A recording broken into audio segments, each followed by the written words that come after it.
welcome back to the Awaken Your Souls Journey podcast. I'm Angela, and I am thrilled to have Leanne Larson here with me today. She is an extraordinary leader in the field of transformation. She's a CEO and founder of multiple mental health businesses and is a psychotherapist, spirit medium, and grief educator. And in her spare time, she likes to run grief retreats. With a unique blend of knowledge and insight, Leanne is on a mission to bridge the divide between the mind and the spirit, helping people heal and rediscover their true, powerful selves. Drawing from her deep expertise in both the psychological and spiritual realms, Leanne guides others to understand themselves as eternal, energetic beings of light and love, unlocking their potential for profound personal transformation. Whether you're navigating grief, seeking clarity, or simply looking for a deeper connection to your own power, Leanne brings an unparalleled perspective to the healing journey. So get ready for a conversation that will inspire you, challenge you, and empower you. Okay, welcome to the podcast. Thank you so much, Angela. That is a lot, isn't it? But we as humans are a lot. We are a lot. Yes, we are. And you've had a pretty extensive journey. And so I'm excited about finding out more about how you started out. It looks like with some Reiki and some spirituality things, and then you moved yourself into this more scientific, psychological realm. And so tell us about that journey and how that all came about. Sure. Thank you so much. Thank you. So I would say that my journey really started when I needed to do my own healing work. So I was an early and often childhood trauma kid, and met my husband when I was 15. And thank goodness he was my pillar of sanity while I was the Tasmanian devil trying to figure out how to do this thing called life. Got into my own therapy work, realized that substances like alcohol and all that stuff wasn't for me. So I, went down that road, 26 years sober now, and also very much in my power around, I like having mystical experiences, but I don't like to use substances to do that. Even though that's kind of popular nowadays, that's not my jam. But I went down that road. So holistic healing, of course, right? Makes sense. You're kind of going into this clean living space, and became a Reiki master teacher in my early years of recovery. I did that in conjunction with the therapy. And during Reiki, I found out I was a spirit medium. Didn't do it on purpose, didn't take a class in it. I was twice monthly going to classes. One was for Reiki practitioners and masters, treating each other and learning from each other. The other was a drop-in for Reiki. And so people would drop in and we would do community healing, everyone sitting in circles, and I would see things. And I would hear things and I was like, what's happening? Like, what is this? And they were like, oh my gosh, you're a medium. I go, oh, what? I did not even know what it was. I'm not kidding. Wow. So I was a year sober when my mom died suddenly. I was 29 years old, and I was sad and shocked and all the things, and decided to go to a medium for a reading. So I was already a Reiki, but I hadn't come out of the proverbial closet. Went to a reading, and I was in college at the time as well. I think at the time I was majoring in physical education, and I thought I was going to go into cardiac rehab, which I think is so interesting because it's still the heart, right? Mm-hmm. But what happened was I got a very healing experience in that reading. And I thought, oh, okay, this can be helpful. This can be helpful for people. So I started taking classes in the mediumship, in it, and not just naturally getting things, but actually trying to figure out what this thing was. Ended up working as a spirit medium for 7 years. I had a little Reiki business, and I was going to college. Along that journey, I decided I wanted to become a therapist instead of a heart cardiologist. I wanted to actually be a therapist. I don't talk about this much, but I had a part-time job as a Reebok step instructor. Do you remember the step classes in the 80s and 90s? Oh, That was, yeah. girl, I was doing the thing. And what blew my mind was I've always been a little bit of a chunky monkey, and I was then too.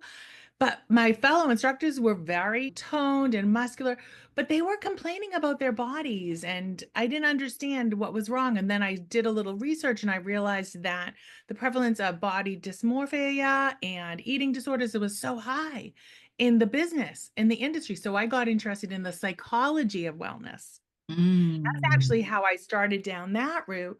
Then I just got enamored completely with psychology and therapy and my own therapy work I did. And that was the end of it. I did my master's degree. So I got my bachelor's in physical education, but I added a double minor of health promotion and psychology. Then I got the master's in mental health counseling. So all that time I'm doing readings, I'm doing Reiki. That was kind of my thing.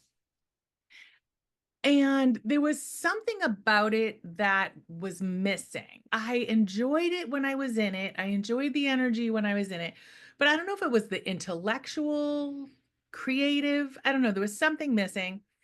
I decided to do a deep dive in as a therapist. So I actually left doing energy work. I hadn't done it for about 15 years.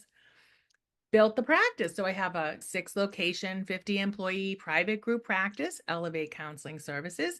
And I'm launching an IOP called Rising Up. And we're going to be leveraging energy psychology to help those folks who are really struggling with trauma and grief. I've become a grief educator during COVID. Then my dad passed. Now, I was dad's person for about 25 years after mom had gone. And he was 90. So, that's good. He had a full, rich life, but we got really, close. He's your person, right? And he knew that I was a medium, even though I hadn't done it for years. So, dad passes, and what happens? Knock, knock, knock. I know you see me. Mhm. I know you can hear me. Could we please talk? So, that was 3 years ago. It'll be 4 years ago in July. And he really just looped me back into the mediumship. My mom and I had some healing to do, even though she had been gone for 25 years. Like I said, I did have a lot of early and often childhood trauma. And she actually came to me in a meditation that I was doing. It was called When Mediums Grieve. That was the meditation. It was a group I went to. And she brought us to this place where we were supposed to meet a loved one who passed. My mom showed, and she said, listen, I know we're good. You did your healing work. We talked. We're good. I know that you hold nothing against me. We're great. But you have to talk about the trauma, because the trauma that you went through informs what you learned about how to heal and how to help others. So you can't blow it off. So I was like, okay, mom, thanks. That was mind blowing. I could not believe that happened. And so then in my grief work that I've been doing, the mediumship, has been happening alongside of it. I've also been a member of the Association for Comprehensive Energy Psychology, ASAP. I've been with them for about 7 or 8 years now. And there's 270 studies on Reiki, on positive affirmation, on intention, on EFT, which is emotional freedom technique, which is tapping on the meridians to decrease the stress hormones that come from your amygdala. All of this is speaking to what I learned back in the day, right? In the New Age community. And there's this bridge now that is researched, verified, proof. I don't know if nurses now can get CEUs in Reiki. And I always say, if it's effective, acupuncture is now being covered by insurance. If it works, they'll pay for it, right? If there's enough proof. So there's proof now that we actually have energy systems. We are energy bodies. And there are modalities that we can use to treat the psychology of a person using these techniques, EFT, EMDR, whatnot. So here's where the grief work comes into play. with the mediumship, what I've noticed is when people do meditation, when people do self-hypnosis, when people do EMDR, going into the sadness of their feelings, they have their own personal experience of their loved one, a mystical experience, which is what the IADC community calls it. It's really mediumship because I'm a medium and I know what they're experiencing and they tell me how they're getting the information. I'm like, you're having your own experience the same way a medium would have an experience. And it's so incredibly healing, so Mm. healing to hear and see and experience your loved one firsthand, not even through a medium, right? And Right. so this insurance is paying for this. It's Wow. EMDR for grief. Mm-hmm. Yeah, and it's our energy body, it's our light. You know, we are energy, frequency, magnetism. Joe Dispenza, you must be familiar with Yes. his work, For sure. Becoming Supernatural. You want to understand anything about this? Go read that book and do his meditations. Just lovely. I have not been to one of his retreats, but that's on my bucket list. Mine too. Yes. Wonderful. Maybe we can go together Yeah. sometime. Be That would be wonderful. great. Yeah. So, as you can tell, I'm very excited. I'm very passionate about this work. It is, for me, it's not work. It's not work. It's play. It's creative and it's healing. It's healing the planet, right? One energetic being at a time. Mm. Yeah. Wow. And I love how this is coming together now because for so many years, I dabbled in energy healing quietly Yeah. because not all people would accept that. And now that the science has come in and there's all of this proof now, and like you say, you're starting to incorporate this Western medicine idea with this spirituality, and the whole idea that we are energetic bodies is profound. I love it. Mhm. I've Yeah. been playing with this idea that when we think of ourselves as spiritual beings, that can sometimes be loaded with assumptions, right? If you say to someone, I'm a spiritual being, well, that implies you have a certain practice or you have a certain dogma or doctrine that you believe in, right?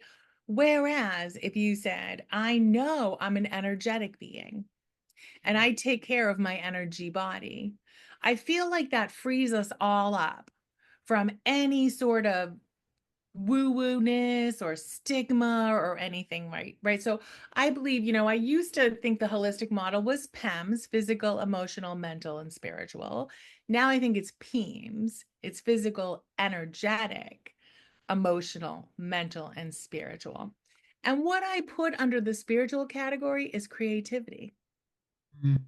Yes. Opportunities for creativity in the creative self. So I've separated that self out from the energetic self Mhm. because we all express creativity differently. Yeah. And it's so important in the whole healing process. That creativity piece, we often won't label ourselves as creators unless we are artistic in some way. But really, this whole life, we are creating. We are always creating something.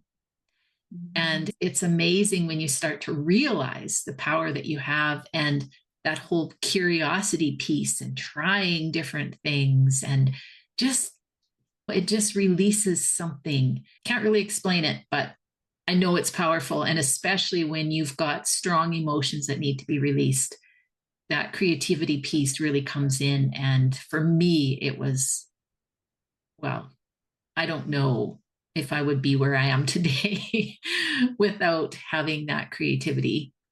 Yeah, Yeah. your creative outlet. Yeah. Mhm. I really resonate with this idea that we don't like, quote, have a life, but like we're an expression of life, Right. right? We all come through to express Mhm. in this 3D world, you know, itself in various ways. And that's fun, right? It's so fun to just birth things. I think that's why I like to build businesses, because it's like, let's create something new that never existed before. Yeah, and we have so many, well, I wouldn't say everybody, but a lot of us have so many blockages when it comes to that because we don't want to put things out into the world where we might be criticized. And I'm one of those people, and I still struggle with that even now after I've done, 50 some podcasts and did over 100 interviews on the summit. And each time I put one out, it's like, oh, it's like, Right. what's going to be the feedback on this? Because it's so ingrained in me. And so, I can tell you my secret. Do you want to know my secret? yes, I do. I put it out there. I put it out there in many ways all the time. I will soften the word that I tell myself in my brain just for, public consumption. But I say to myself, are you willing to be perceived as a loser? Hmm. Are you willing to be perceived as an idiot or whatever? Are you willing to be perceived as having an epic fail? And my answer is always yes. Yes, I am willing. Yes. And if we can be willing to fall on our faces and just allow that to be part of our journey without judgment, guess what? We're going to take more risks and we're going to have way more successes than we would have if we were not willing. Right. Yeah. And way more fun. Way more fun. Way more fun. And it's a great story when you mess up and you have to, Yeah. say, well, this happened. Yeah, this happened. It ties into, I think, love and loving, to go into the grief space for a second, because we risk when we love. Mhm. We risk, right? Because so many relationships don't pan out nowadays, or we lose our loved ones to death. And so every time we decide to be vulnerable and say, am I willing to fall on my face even in this relationship? And grief is all about relationship, right? Loss is all about relationship, whether we lose someone through death, or the relationship didn't work, or we moved, or we had to get a different job. It's all loss of relationship. And every relationship is a risk. Yes. Yeah. Yeah. Yeah. And I feel like, now, I lost Blaine. It's been 3 years. And Mhm. stepping into a new relationship, you really have to think about that. Am I willing to go through that again? Because everything changes, nothing stays the same. How will I be able to let go again, right? After you've gone through that. And I think a lot of people hesitate um, on that. Yeah. Yeah. How have you experienced, Blaine, with as an energy body and being an energetic being? Can you share a little bit about that with me? For sure. Yeah. So energetically, I feel him around me. So I can feel his essence. And I know intuitively that he's guiding, supporting. And so it's really interesting because I can't see him per se, but I know he's there and I know his essence is here. And Mhm. and I think part of that is I had an experience before he died. We were laying together and I for some reason I kind of went into this space where I could feel him energetically. Mhm. It was like a connection that went up. And I didn't know what it was about at the time, but I used that later to reconnect with him. So I could bring that back and I could feel that essence again. It's kind of a weird thing, but it's been very comforting for me. So you want to hear something cool? Yes. When mediums connect, guess where they go? Up. They go up. We go into a meditative space We Right. sit in the power, and then we bring our energy up, up, up, up to that sort of lighter vibration, higher vibration. And then I know I personally, and I think a lot of us will bring it back down with us so that we actually have it here. So we're grounded, especially if we're doing a platform mediumship demo and we're walking around, we want our feet on the floor, right? But we'll go grab that energy, pull it into this space, and then expand it. And so you intuitively were doing the thing. How fun Very is that? cool. That is fun. Mhm. Absolutely. Mhm. Thanks for that. You're Appreciate it. welcome. Yeah. Thank you for telling me about it. Yeah. Mhm. Yeah. Not everyone is going to see either. I mean, we can hear, we can feel with our hearts. My husband and I were sitting outside and he was like, "Do you smell that?" And I was like, "No." He's like, "It's cigarette smoke." I said, "Say hi to your dad." That's your dad. What's he got to say? And then we had a nice little message come in from his dad, but he smelled the smoke. I didn't. That's how we knew there was nobody nearby smoking, that it was literally, right? Mm-hmm. Yes. Yes. Yeah. And I've had that experience. Smells, for Yeah. sure. Yeah. Blaine loved oranges. And so Oh, I yeah. remember sitting here one day and smelling oranges. And there's no oranges in this house at the time. Like there was nothing. But there was blame. But But there there was was Blaine. blame. I love that so much. I love that. Yeah. It's so great. These are the things that I love to talk about. I do like a little workshop on Saturday on Zoom, like maybe once a quarter, where we talk about the signs and the symbols and after death communication and how that helps us heal, right? The grief. And it's just so wonderful to hear when you've got, a half a dozen or more people talking about these things and you realize, wow, everyone is having these types of experiences. They're similar. It helps us go, oh, yeah, there really is something going on.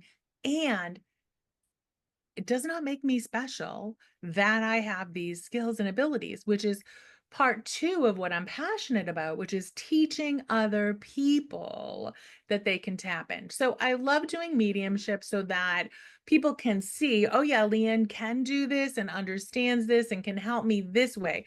But what Leanne really wants to do is help me have my own experiences of my loved one to be able to do this for myself. Yeah, so that's what my grief retreats are all about, actually, is meditation, sound healings, walks in nature, maybe a little yoga, like all getting into the energy, one-on-one EMDR sessions, mediumship, all just steeping ourselves in this beautiful, I'm actually in love right now with Costa Rica. So that's where we go. And oh, it's such an immersive experience to be with other people that are in the same space and then learning the skills.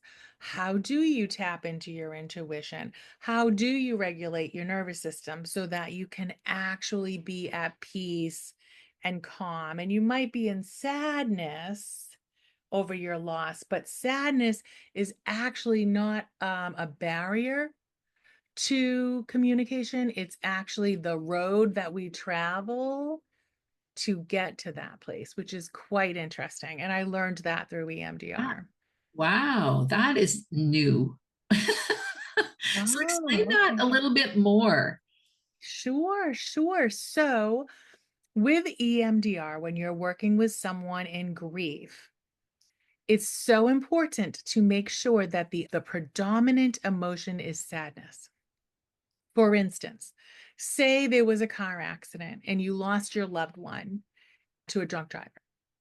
It is quite possible that you're going to have more anger and unforgiveness than sadness at times. And so the first thing we have to take care of is that anger and that unforgiveness. Anger will block you from communicating with your loved one. Unforgiveness will block you, right? Because it just shuts you right down, doesn't it? Right. Mhm. Sadness opens up that compassionate heart. Sadness opens up empathy, compassion, humanity, like connectedness to everyone. and on a real awareness of like, whoa, this is what it means to be human. It's rough, right? It has its moments. I will be honest, there was a time where I told my husband, if I knew what it meant and like what life was really all about. Because when I was young and I had all that stuff, I just thought I was a special case. Turns out, nope. But I said to him, I don't know if I would have had kids because it's so hard. You know what he said to me? Brilliant man that he is. He said, listen, if it wasn't going to be through you, they were coming through somebody else. So just be grateful they have you because it's not about you. And it's like, Wow. thank you. He's a software architect, but he's been hanging out with a therapist for quite a few years now. So he's very good. He's very good. Yeah. Ooh, I love that. And, I can feel into that sadness. And really, that's a whole new understanding on how I got where I am today. you know, Do tell. I realized it was through the emotion, but just focusing in on the whole sadness piece. Yeah, that really resonates with me. Mm, Interesting. there's value in that. That Yes. that emotion in particular. I was just doing an EMDR session today with a client who it was a very difficult trauma that they experienced and they got triggered when they saw it happen in a movie. And at the end of the day, they were able to say, that happened to me too. And that is so sad. But what I've realized is that my dissociation was a spiritual rescue for my soul. And that was a choice I made in that moment. It was a choice. It wasn't that I was a victim and I didn't fight back. It was I chose to protect my soul and my spirit with the angelic realm and dissociate. And that's sad what happened. But that sadness led me to a spiritual experience because full circle, right?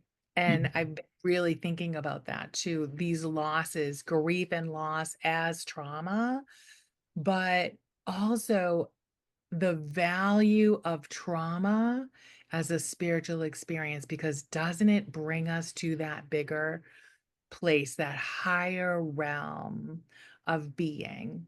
Nobody wants to get there through Oh. pain, but isn't that really the channel? And this is something that this is what I wrote about in my book, how the whole process of grief creates this transformation. And this is when I interview people, this is the story I'm looking for always, is that story of transformation through the grieving process, which happens again and again and again and again. There's a lot of hope and comfort in that, and a lot of inspiration in those Yeah, stories. Yeah. 100%. So one of the things that I've discovered in working with everyone, and even in kind of, how you look back on your own journey and you're like, oh, this happened, mom's death happened, right? That was the Mhm. first, dad died. Oh, this is the next entry point. And lots of loss between point A and point B. We've lost so many friends to brain tumors in their 40s, 50s, like crazy, crazy stuff, right? So much loss, but it shapes us. Their death shapes us as much as their life shapes us. But then when we continue on this journey, like you're experiencing your husband, when you continue to experience them, you're like, wow, they're still shaping me. Mhm. Yes, these relationships continue to work in our lives. It's a little more subtle, might Mhm. require a little more work. Mhm. Yeah. And, we talk about people who leave this earth and they leave their legacy. There's something that you can take from it and it fuels you forward. And I always think, Blaine was so social. I was so not. And now having this journey and being more social, I really feel like that is a lot of his influence that's in it. Oh, that's amazing. A not social person hosting a podcast. Yes. Love And doing it. summits, Love and yes, I had friends for sure. And I was principal of a school, right? it. But boy, if I had the opportunity to stay under the table or out of Mhm. the limelight, I would be doing that. And this is a totally new game for me. Mhm. Yeah, we do end up in places where we just never planned. Yeah. And absolutely loving it. Go Mhm. figure. Right. Love that. Yeah. Scary, but having the courage to step into it and then finding out I really like it, it's been Mhm. very fulfilling. Being willing to look like an epic failure. Yes. Yes. And then, yay, I did. Yeah. Love it. hmm Love it. Yeah. So Yeah. tell me more about, you have your grief retreats, obviously in Costa Rica. Are you having one soon, or Yeah. what have you Well, got? the next one is going to be in November. Okay. November 2nd through 7th, 2025.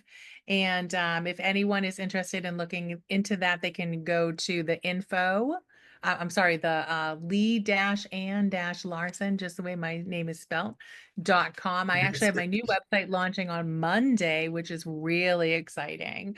So Ooh. I've moved a little bit more away from the trauma aspect and more into the grief work, because I think that specifically that the grief just really speaks to me. It's probably related to the mediumship and the energy body and whatnot. So trauma I find is a part of grief. hmm Yeah, yeah. Sure. Yeah.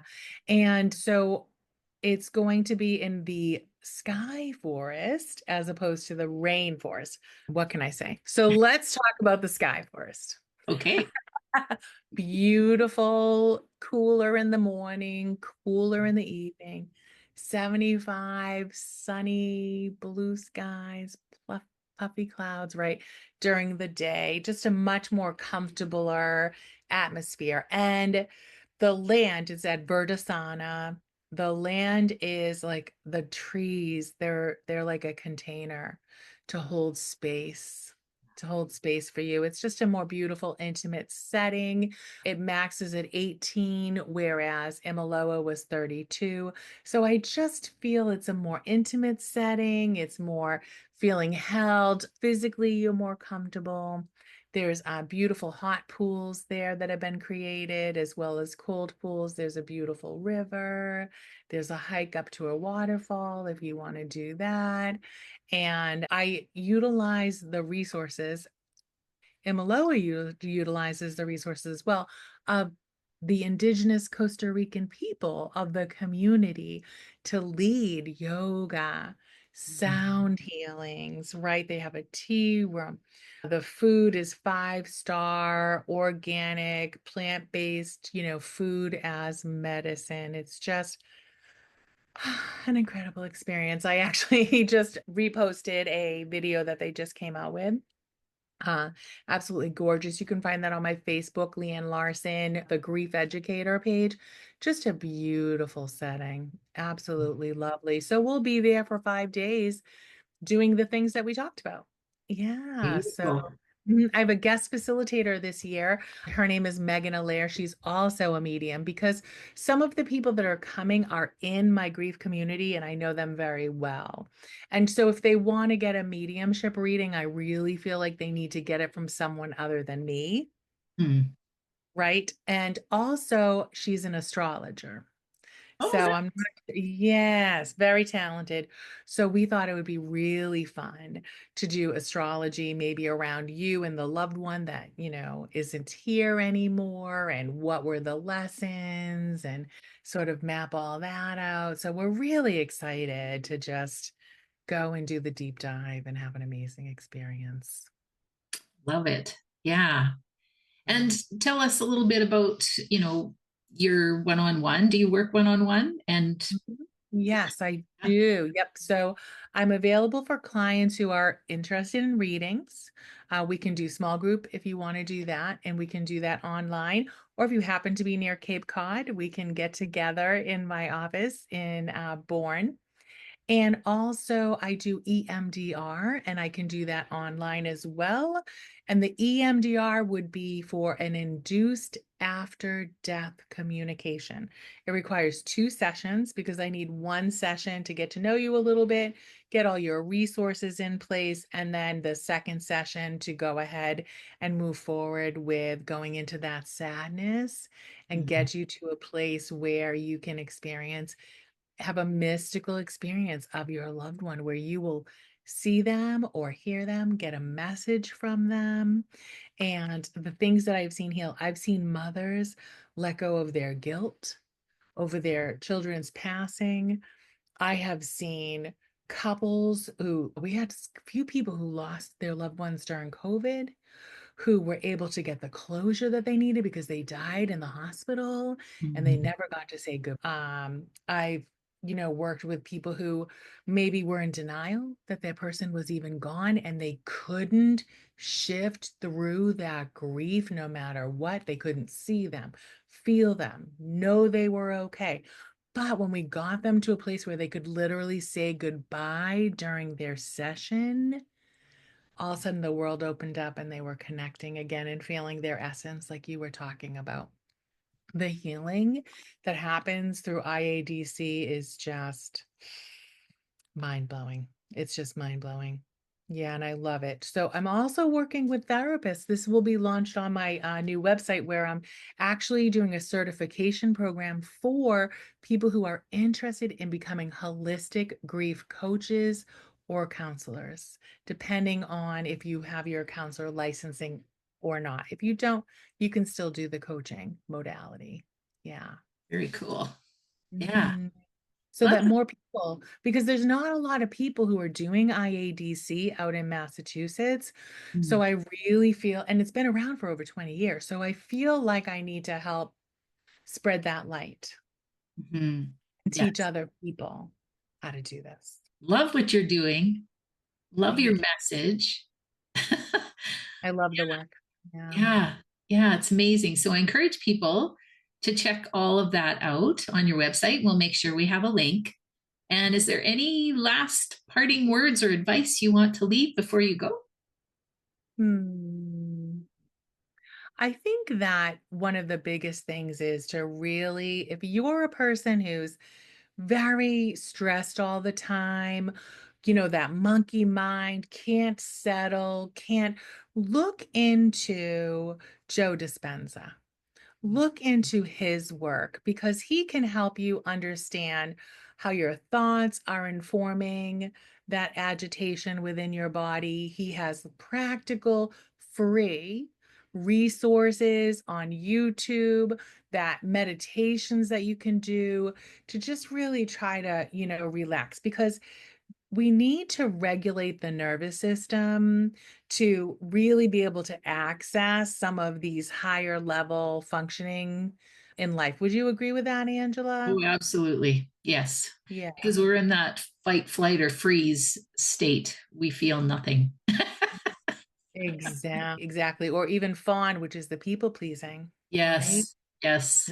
That's even worse because, I mean, authenticity is the way to go nowadays, right? For sure. I think it's always been the way to go, but we're just figuring it out. And if we're just people pleasing all over the place, and it's interesting, but around grief, I think that's one of the biggest problems which is why I have my grief community. I have to say this Monday nights at 6 o'clock. I have a grief community on Zoom. It's $15. Drop in, pop in, whatever. Send me an email if you want an invite. And the gift of that community is nobody on there has to pretend. Hmm. Right. Nobody has to pretend that they're okay. Nobody has to anything. Because I think a lot of pressure that people experience when they lose someone, their person, everyone around them expects them to quote, get over it or to act better or not be the Debbie Downer. And, I'll call BS on that because that is not the reality. The reality is that grief is your companion through life when you've had a major loss. And we need to learn how to, I'll say, make friends with that loss, with that pain, with that sadness, correct?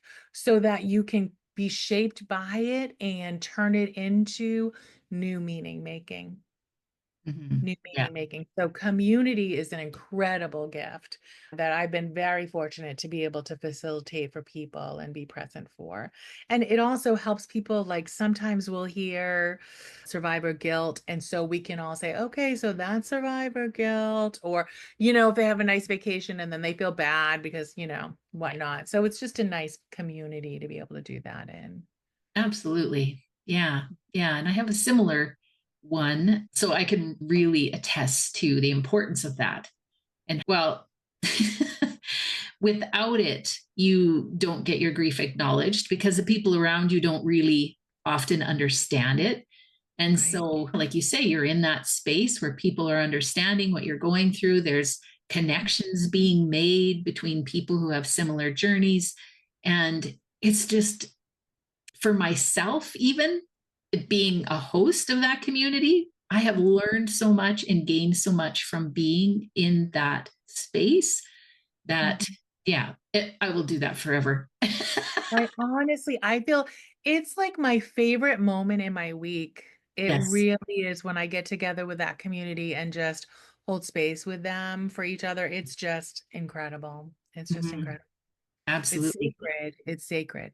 Yeah. It is a sacred space. And the whole process of grief, I feel like, is a sacred Mm. process that was given to us to help us through. And so I just think it's a beautiful thing. I look at it totally differently than I did before. So thank you so much for sharing everything, all of your wisdom.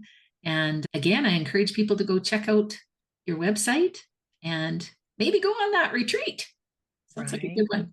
Right. Yeah. I'd love to have you there with us, Angela. I'm sure that you would have a lot to share. I'm Yeah. sure I would. Yes. Yeah. Well, thank Wonderful. Thank you. you for having me. It was a blessing. Yes, Thank you. thank you. And thanks everyone for watching, and bye for now.